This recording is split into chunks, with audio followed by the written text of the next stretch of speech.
Either sci-fi novel, Hyperion, could be the next great film or TV adaptation.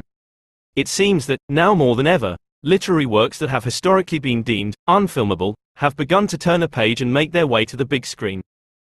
Between Lord of the Rings, Watchmen, and most recently Dune, filmmakers have found more ways than ever to adapt the long-form narratives of novels without losing too many main story beats.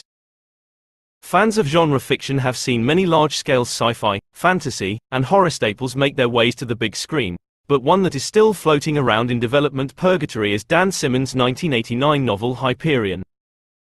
Hyperion has everything that both audiences and Hollywood executives are looking for in an epic sci-fi tale.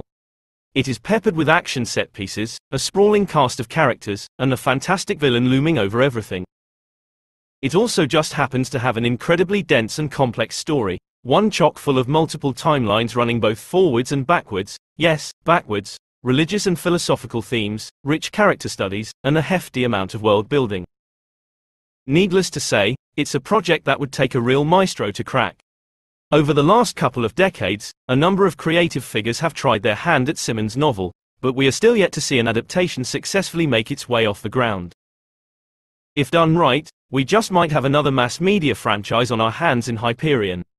What is Hyperion? The Hyperion Cantos are a series of 4 novels written by Simmons, with the first of these being Hyperion, and let me tell you, if there was ever a tough novel to try and describe in a concise manner, it would be this one.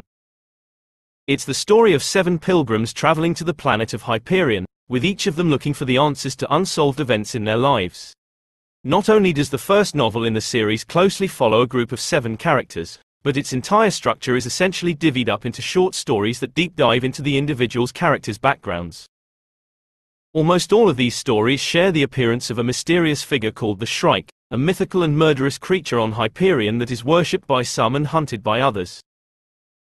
The Shrike keeps itself busy, teleporting all over the planet, killing anyone and everyone that it pleases, while also guarding the Time Tombs, a place where time moves backwards.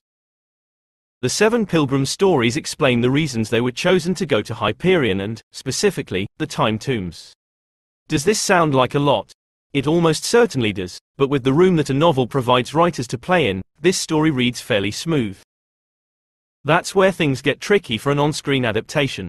Over the last few decades, there have been a number of filmmakers circling Hyperion's big break into the world of film. In the early 2000s, Martin Scorsese and Leonardo DiCaprio were heavily rumored to being attached to a series adaptation, followed by James Cameron's supposed interest.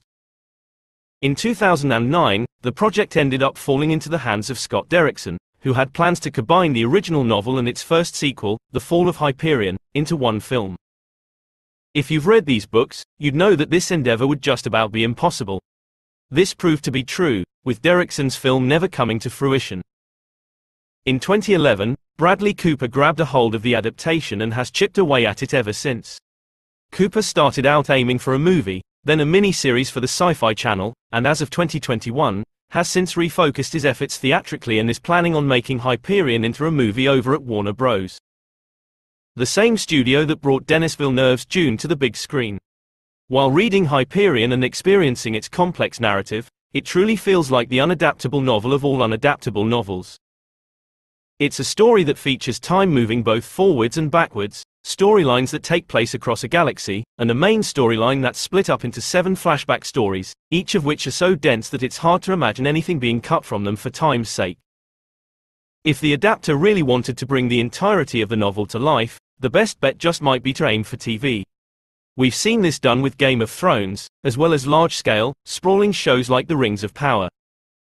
TV has way more room to play a story out than a movie does, with creators being given the freedom to write as many episodes as they need to in order to tell their story right. It wouldn't be the easiest job, but you could feasibly adapt Hyperion for TV without having to cut too many corners. Movies are where things get sticky. Maybe, Hyperion isn't unadaptable after all. For most of film history, the idea of adapting a book like Hyperion as just one single film seemed impossible. This would still be the case, had Peter Jackson not absolutely crushed it with his Lord of the Rings trilogy. The original books that J.R.R. Tolkien wrote had been deemed unfilmable for years and years, yet Jackson found a way to crack the code and make 3 novels as big as those fit into 3 huge films. These weren't just 3 films that limped their way into theaters. They rocked the world and are widely considered some of the greatest films of all time. Recently, the first half of the colossal epic that is Dune was adapted and highly acclaimed, with its second half hitting theaters this fall.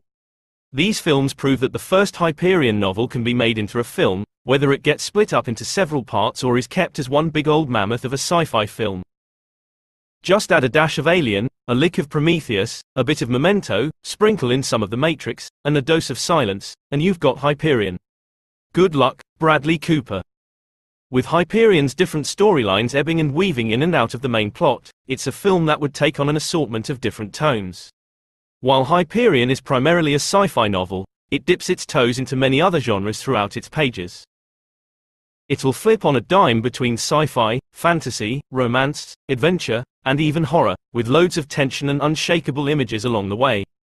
The Shrike in particular is a force that you can see audiences becoming both fascinated and terrified of, a character that would absolutely thrive in a cinematic landscape. With the variety of stories that can be successful becoming greater and greater, it doesn't seem too out of this world that Hyperion could attract a large audience and become a big success.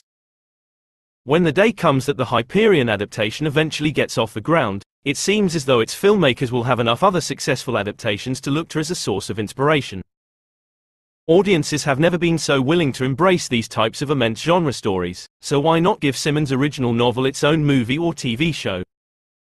If placed in the hands of a Jackson or Villeneuve type, filmmakers tailored fit for bringing mammoth books to life, then we'll have something truly special on our hands. Here's hoping that, eventually, Hyperion makes it to the big screen, and its years of being deemed an unfilmable novel will be left in the past.